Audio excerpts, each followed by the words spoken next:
Hello, welcome to Finger Thinking. Today we are looking at this pink Olympia SF. I have just acquired this machine. I've found it on Marketplace. It doesn't come with a case. It looks like it's come from someone who has actually wanted to use it as a bit of a decoration prop. There's a lot of dust in it. I haven't even checked to see if it works. So keys seem to move, but we are absolutely starting from scratch. So let's have a bit of a look at the machine. It's in pretty fair condition. It's a bit grotty. We have what appears to be a bit of a dent just up here. That's pulled a little bit, but I don't think it's an issue. I don't think it's been dropped. If we have a look around, the knob's not cracked, which is excellent. There's a little bit of surface corrosion here. This did come actually from a coastal city. If we turn it over, the feet could actually be in worse condition. They're actually still there. They're probably a little bit hard, but that's okay. I typically use a typing mat anyway. So from the side, we're looking pretty good.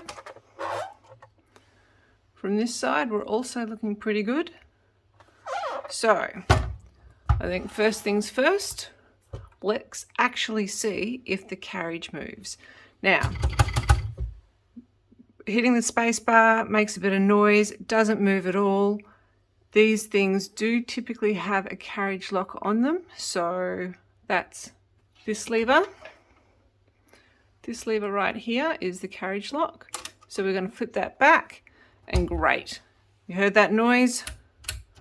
So absolutely sounds like there is a carriage lock on it, and that moves. Very, very happy. These are the tab guides. So we have little tab markers here. Whoa, it's a bit stiff. This one is also, I'm going to smooth that across.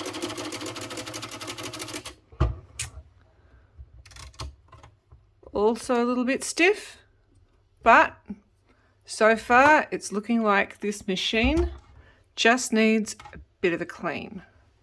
So there we go. Let's recenter that. All right, there is no ribbon in this machine. So if I take the top off, you can see all the bits are there. There is no ribbon. I don't really need to test it with a ribbon at this point in time. I just want to see if the keys move. They move. If I'm actually going to get a piece of paper, let's see what happens here. Oh, okay. they have been sitting in that spot for a very long time. Look at that dust. And that roll is a little bit, it's split. I don't know if we can see the split there, but platen could be worse. Okay, but we'll see how well this feeds. Let's put this in. Right. Now let's put it in the right hole. Okay. Actually, that is fed a little crooked. We might need to straighten that up a little bit. But that's actually come through pretty nicely. I'm pleasantly surprised at that. But we can see from the dirt marks here, the rust marks, there's a bit of grit in there. All right, so, right, okay. We have a binding letter. So if we just check each of these keys, we have a lot of cleaning here. And maybe some realigning of this little guide here. So I think we can see that this is probably going to turn out to be a decent little machine. However, I'm going to be spending the afternoon doing a lot of cleaning. So what we can see is that as I hit a key, the actual ribbon guide seems to register a little bit, so that's good. So I would expect that this is actually all going to work very well once it's been cleaned.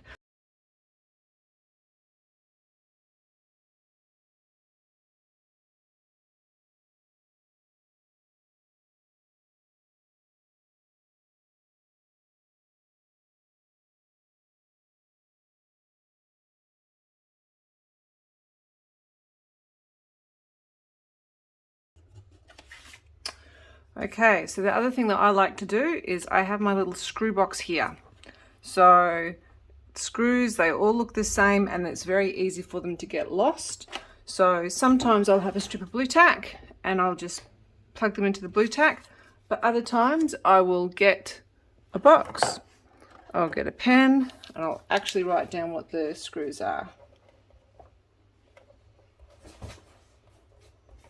Put on a bit of card, put it into my box, and then I know exactly what these screws are.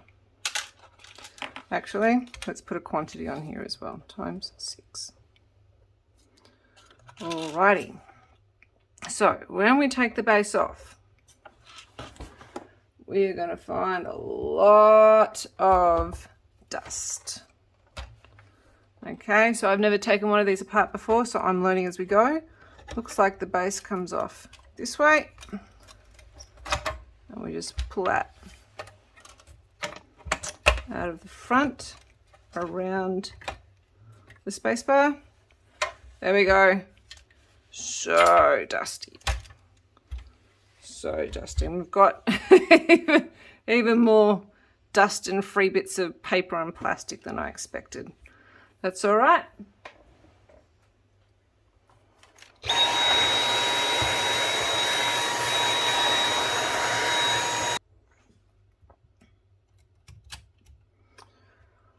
Okey-dokey.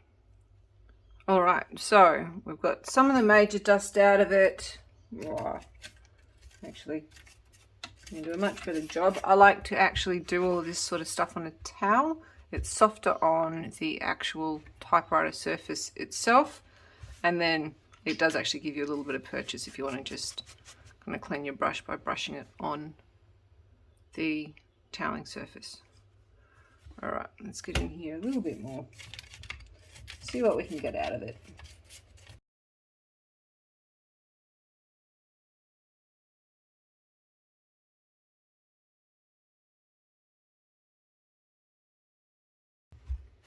Actually, we can actually take off. As I said, I haven't actually pulled one of these apart before, so I'm learning as we go. We can actually just, by the looks of it, pull the sides off, which is exactly what, silly me. All right, we've got 2 more screws. These 2 screws, and then we can pull the sides off.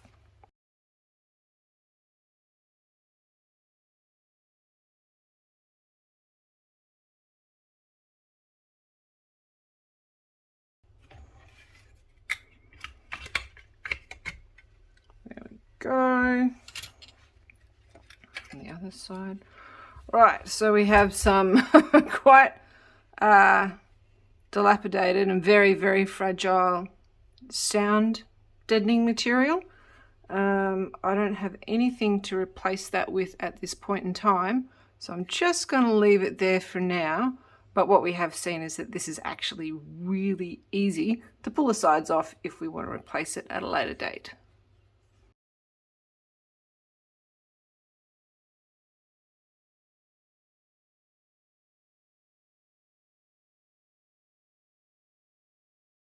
There are certainly a lot of videos online about pulling these things completely apart and then dousing them in lacquer thinner or mineral spirits. That is a little bit harsh for me, so I'm going to do it a slightly more painstaking way, but we'll get there.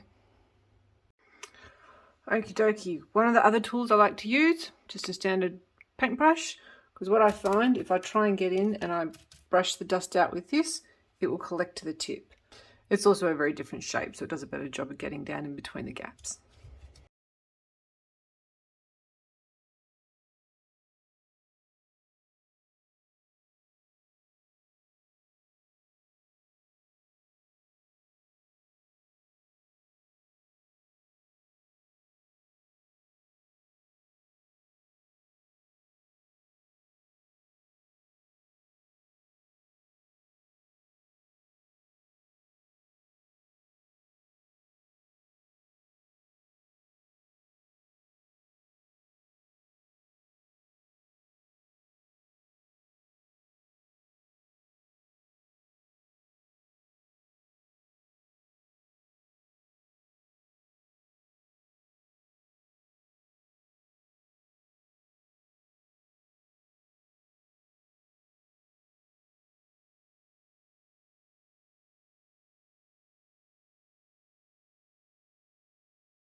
In fact, I'm even going to put a piece of paper back in it and try it and see what happens.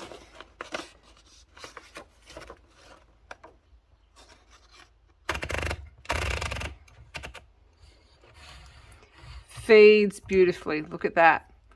Dead even. And this is the second time this machine's had a piece of paper in it since I've owned it. So let's have a look and see how these keys are binding. One. Alright, we've got a bit of a bind there. And that's actually binding on this guide here, as is this.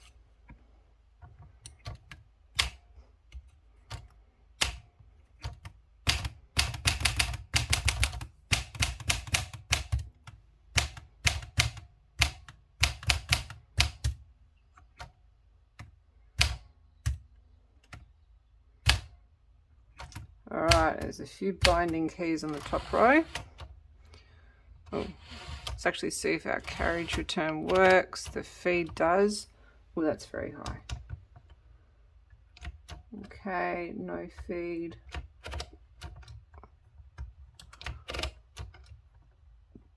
Okay, we've got 2 line spacings.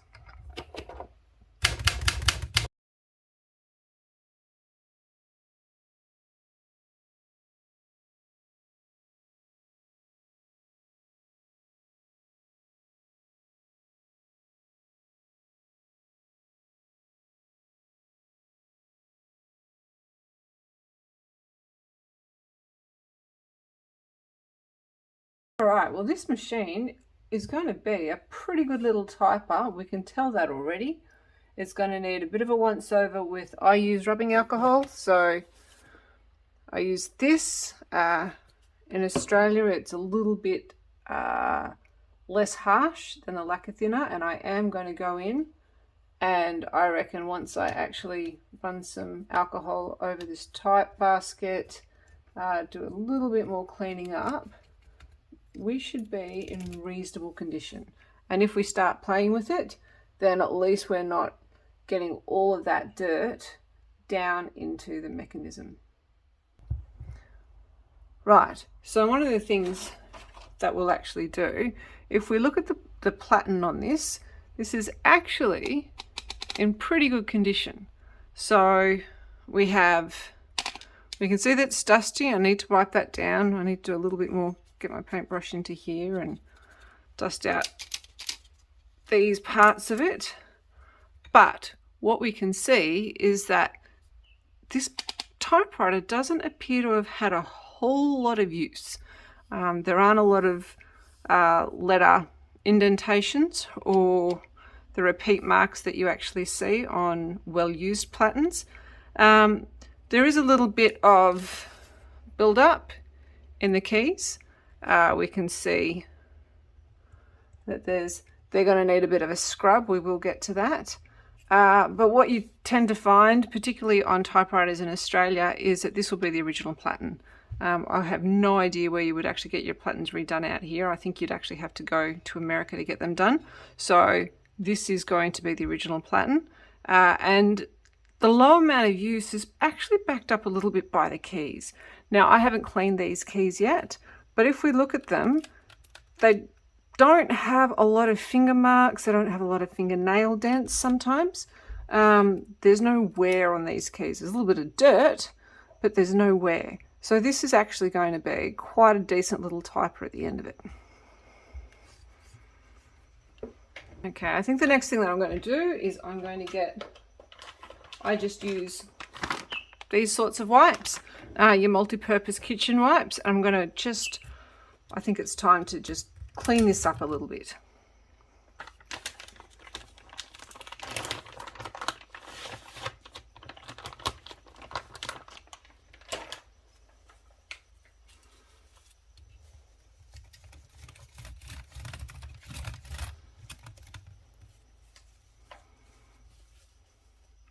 I'm always fascinated by exactly how much dirt comes off these things.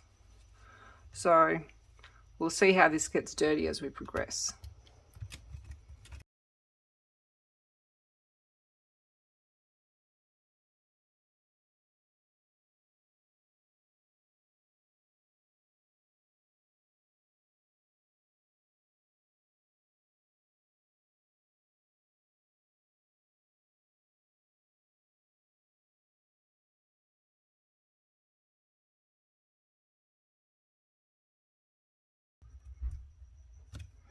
Fascinating that this one's a little bit dirtier considering who actually uses an 1/8 and a 3/8 key.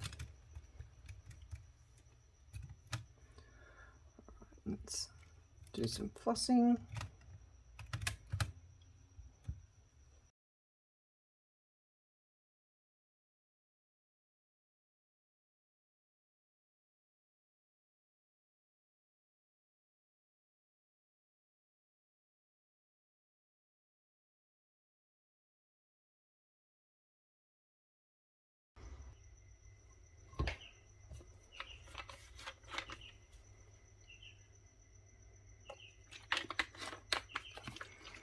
Okay, with the alcohol, it evaporates really quickly, so I only put out a little bit at a time.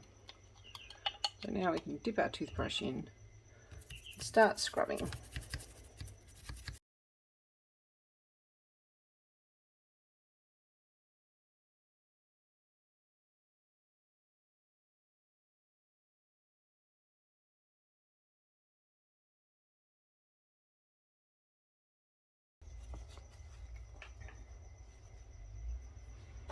Okay, so there's my newspaper again.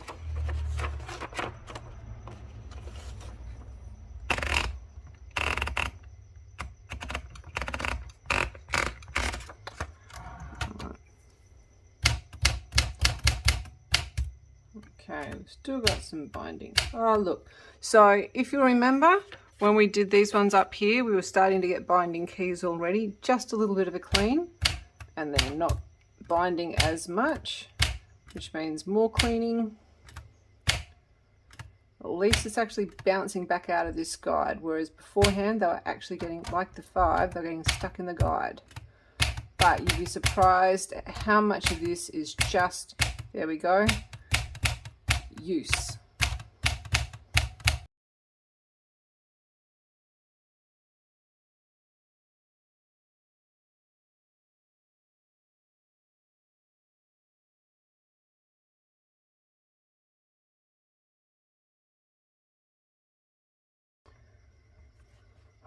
All right, so time to scrub. I think we're going to get in here and scrub the actual type bars. So there was some crud we could see earlier. What I like to do here is take some paper towel and we're going to sit this under the keys. Okay, I've actually just gone and got a hairband. It's on its last legs, but we'll see how we go.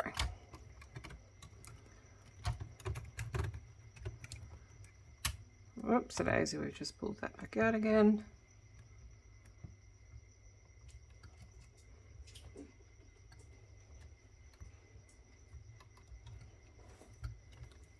There we go. Okay, so first, I'm going to get our wipe. I'm actually going to wipe this bit of rubber down.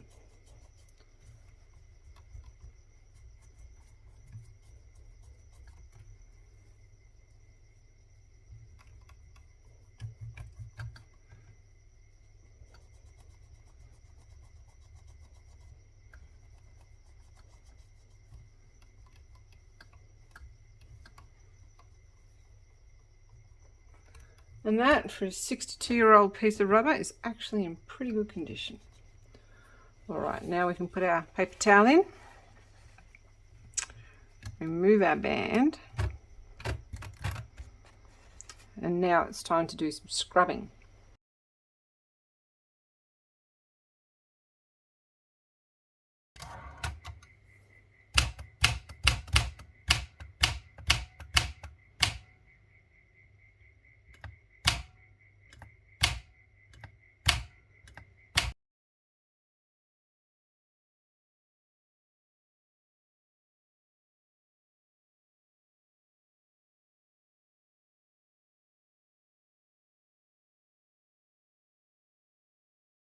Excellent. So what we can see there is, whilst there are still some slow keys, not every key actually started the return journey. It needed a little bit of help, but that is excellent because that means the more we use this, and once we actually lube this up a little bit, give it a little bit of, I use sewing machine oil. Gun oil is also really good if you're somewhere that actually sells that, whereas I live in Australia, so sewing machine oil is much easier to get.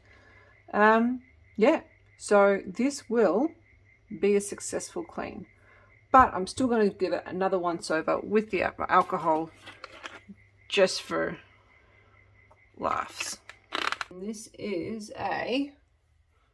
so there are these numbers here, but if you look at the typewriter database, I suspect there are a number of people who have actually also missed that there are a couple of little numbers in there, so we have numbers up here just in behind the bell, which are a little harder to see. Now, if I shine a torch on these, we have a manually engraved 95, and then the stamped number is 673320.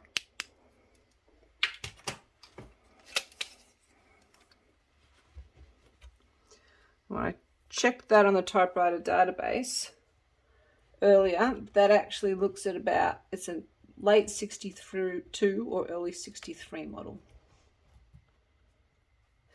So the margins, actually it's actually not too bad. You can see that they've got the little stops, the maximum settings, so they actually move to that. Not too bad. I think it's a little rough. It obviously, this all comes back to not having much use. You've also got a spring here that as you push it in, so we can see on this one, we push that one in, it needs a little bit of help to come back out. So just when I'm setting the margins on this, I just need to remember to pull that back out and help it along. Yeah, same sorry piece of paper again.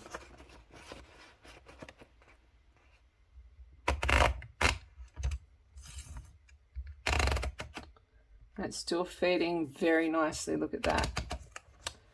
All right. Yep. Carriage lock off.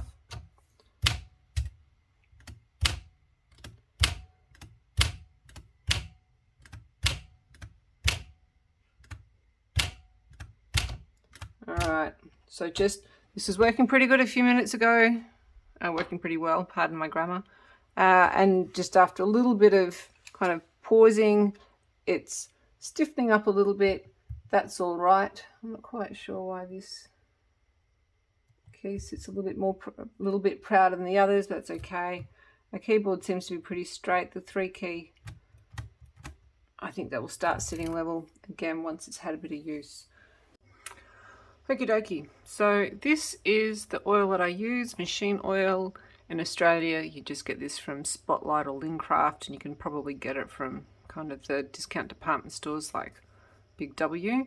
I like this particular bottle because it has the long neck on it, and it actually makes it quite easy to get down into the actual places that you want to put the oil. It is notoriously hard to seal these, so even though it has a cap on it, I always store mine in a couple of Ziploc bags. So there we go. Just clean that up. Now what we want, screw lock. We don't want to put heaps of oil in here, because what happens if you put too much oil in, then when there's a little bit of dust, it'll just gum up. So we've put the effort into trying to remove a lot of the oil. Now, what we want to do is just put a little bit of oil in, and then we're going to just do a lot of typing on all of the keys to try and get that oil in the places that it needs to be.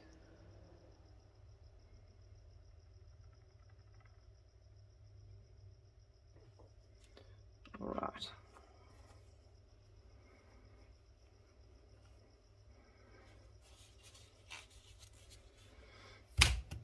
There we are. Straight away we can see that 1 is working. Oh, the 2 is much better.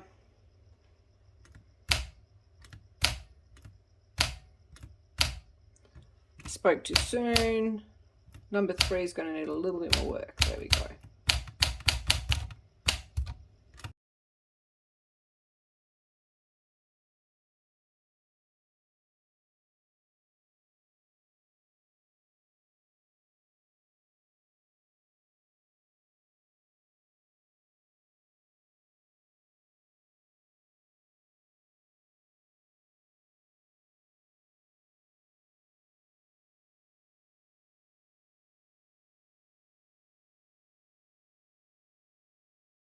Looks like a winner to me. All right, so we still have a little bit of kind of, that doesn't want to return easily on its own. So let's put a little bit of, I think we probably need to do this joint in here. I've just done that oil back up. So we're going to just in there, 1 drop. That's all you need.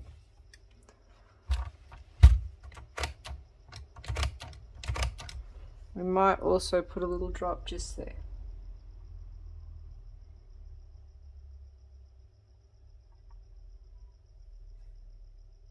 Oops, that was a lot. We're going to mop some of that up.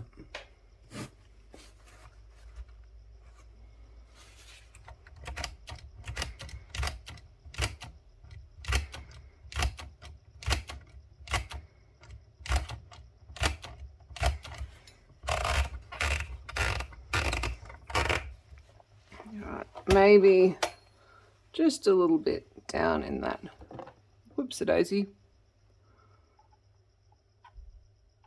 bottom joint there. Again, I think I put in a little bit too much. I'm going to mop up some of that.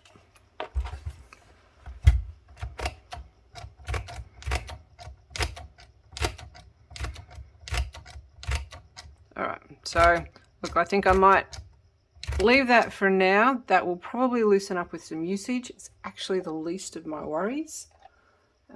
We have margins at work. We have feed rollers at work.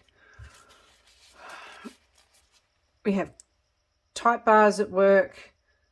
I'm pretty happy. I'm now going to go find myself a ribbon, and we're going to put a ribbon in this machine. Okay, we now have a ribbon in it and a fresh piece of paper. So let's see if this types.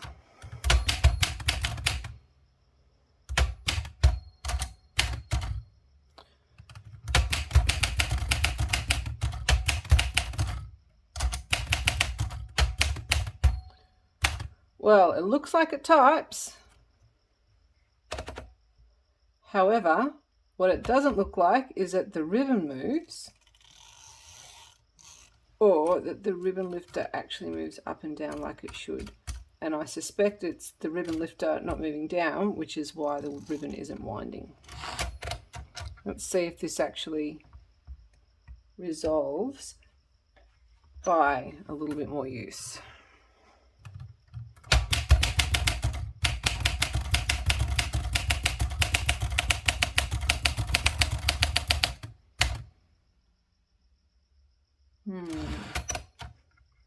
Not looking like it, does it? Because we're finding that it starts out dark, and then because we keep typing on that particular point in the ribbon, it gets a little fainter, and this is how you actually get holes in the ribbon. Okay, so I don't know if we can see, but when the ribbon lifter moves up and down, you can actually see that that's how the winder moves around to the next little sprocket. So let's see if there's a difference if I put it on red.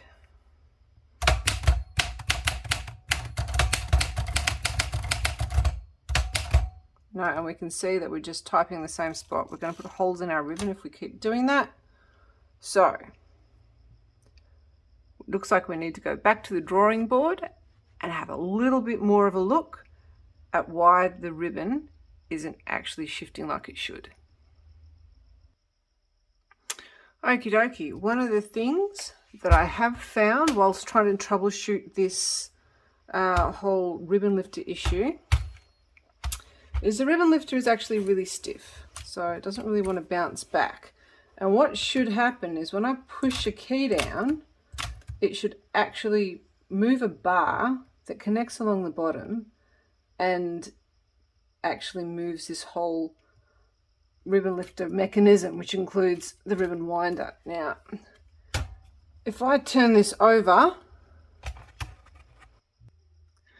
okay, so I've got my headlamp on, so maybe we can see it now. There is a spring that is up in, I really don't know if the camera's going to be able to get this, up in here. There is a spring that's loose. I don't know if you can see. I've got it with the screwdriver there. I've got a magnetic tip on the screwdriver, and there we go. So what I need to figure out is what that should be attached to, and hopefully that will solve our problem. All right, so I found where this spring goes. So this spring, which is attached to the bar down the bottom, needs to come up and attach to this little hole here. So I don't know if I can get that. Whoops, bumped the camera. So maybe if I put this down here with my head camera just in there. So I need to figure out how to get that spring oriented around and pulled up and into there. So that is going to take, and we can actually see the spring at the bottom there. So it's going to take a little bit of manipulating. So this might take me a few minutes. All right, so we have succeeded. What I had to do was using 2 hook tools that I found lying around the house. I've had to hook down into each of these sections and then move it along, and finally I was able to get the spring back in the hole where it's supposed to go. And now look at this.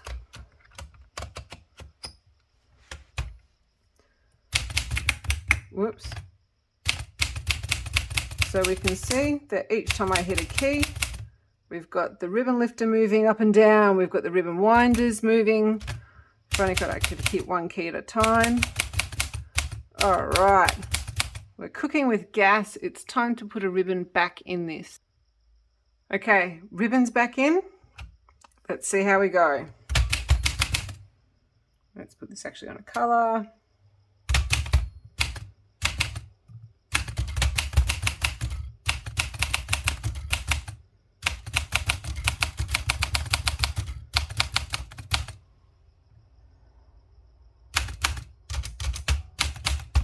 All right, brilliant, it's working. Now what do we need to do? I'm going to put it back together the same way that I pulled it apart, and then we're going to do a little bit of typing. Okay, so if you'll remember, when we took these side panels off, they actually had some open cell foam in them, which after 60 years, not surprisingly, had become very, very brittle. And when we just handled these, it disintegrated in my fingers, got very dusty. So what I've done is I've cleaned that out of both side panels, scraped it out, hit it with some dish soap and a brush, cleaned it up a little bit. There's still a little bit of residue there, but I'm not too worried about it. When I replace the pads, they're not going to move around much in this section anyway, so if it doesn't stick perfectly, I'm not too fussed. So what I'm going to use is this foam felt adhesive pad. Now I did actually go looking for some adhesive cork mat. I did a bit of a check online. Our local Bunnings, which is Australia's version of Home Depot or Lowe's, was showing it in stock. I went to 2 different Bunnings, neither of them had it. So I've improvised and gone with the felt mat, which should have exactly the same sound dampening properties. The other thing that I've done is made myself up a template. So this, I think it goes that way. No, it doesn't.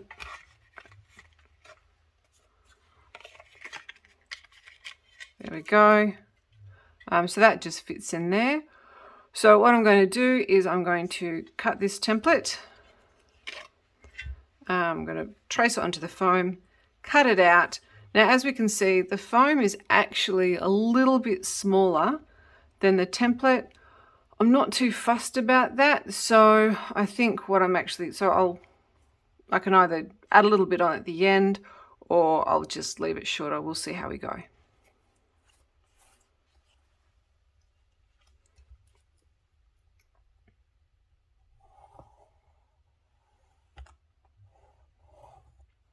Now, one thing to make sure when you're actually using stencils, because this is a one-sided piece of material, I can't have it either way. When I cut two out, I need to cut one out one way, but then I actually need to turn the stencil over to cut it out the other way. I come very, very close. So then I have matching pieces. You can see the mirror image, but we should be able to just squeeze this out. All right. So I'm going to cut this now, just using standard household scissors, not the little scissors that you might find in the kids' pencil case. You need something a little bit more sturdy. Potentially a Stanley knife might have, you might be able to use that as well. If you've got sturdy scissors, this is going to be a lot easier. Okay.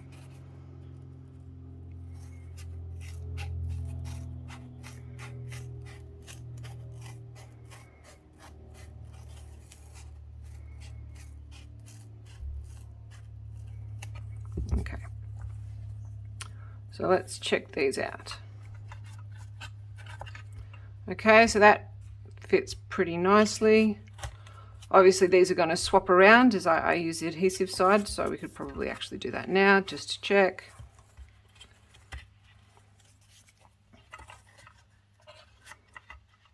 Okay, these fit in nicely. I don't know if I'll actually bother with this. Let's see how these bits fit first. Okie dokie. Okay, so I'm just going to take the adhesive backing off and hope for the best. Oh, that's it's actually pretty sticky, which is good. So these are actually furniture felt pads. So if you're in Australia, Cineco self-adhesive felt is designed to go on the bottom of furniture to protect the furniture, but you can buy them in bulk, you can buy them in smaller packs. I think these are going to be just fine.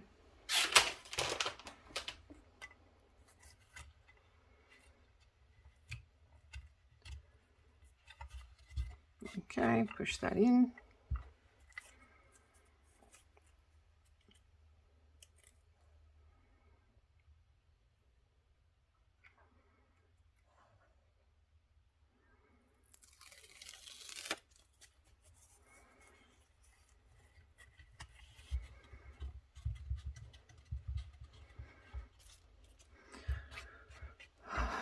Okie dokie, they fit in there quite nicely. Let's see. Okay, so after all of that, I did decide that I wanted to do these extra little sections, so I just cut them out off camera and started tracing on the wrong side, so there's a red mark on it. There we go. Let's push that in there.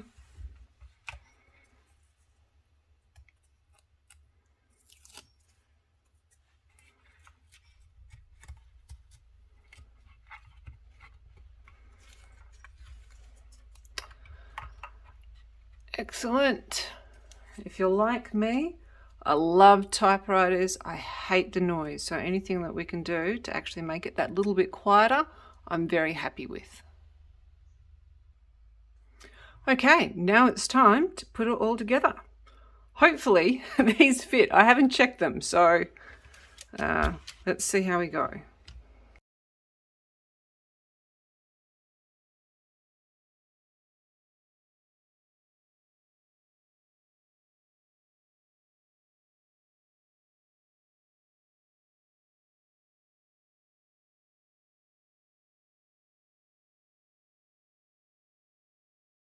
Okay, so the sides went on easily, which is good. It means that the felt that I chose wasn't too thick. Sometimes it would be, so if it were,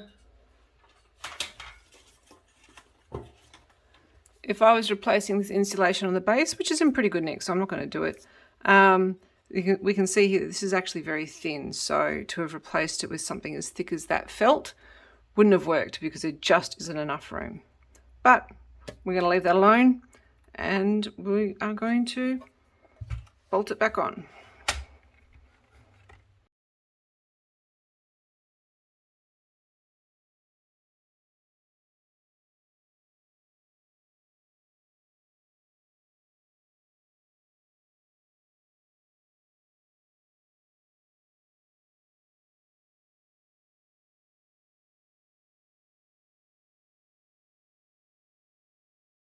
Okie dokie, time for a typing test.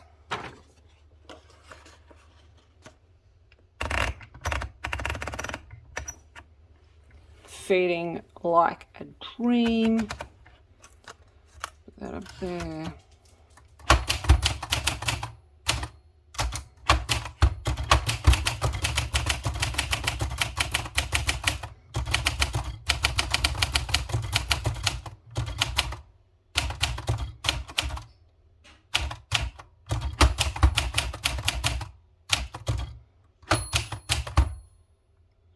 Oops, hit the margin. Oh well, the margin stop works. Let's hit the margin release, see if that actually works. It does indeed.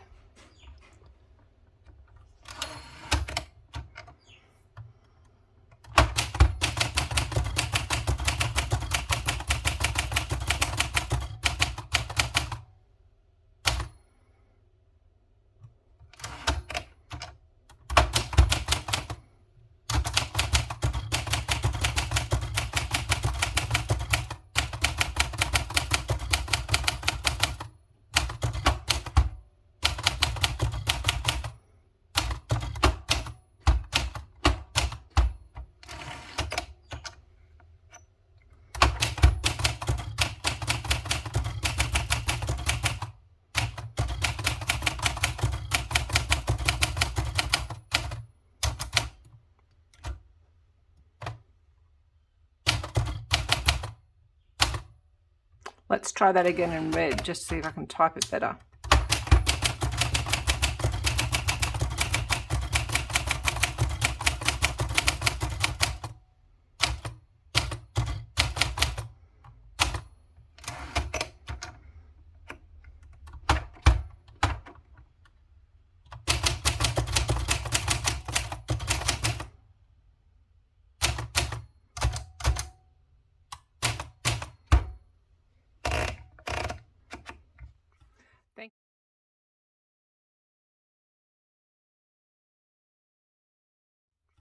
Thank you for watching, and I look forward to seeing you next time on Finger Thinking.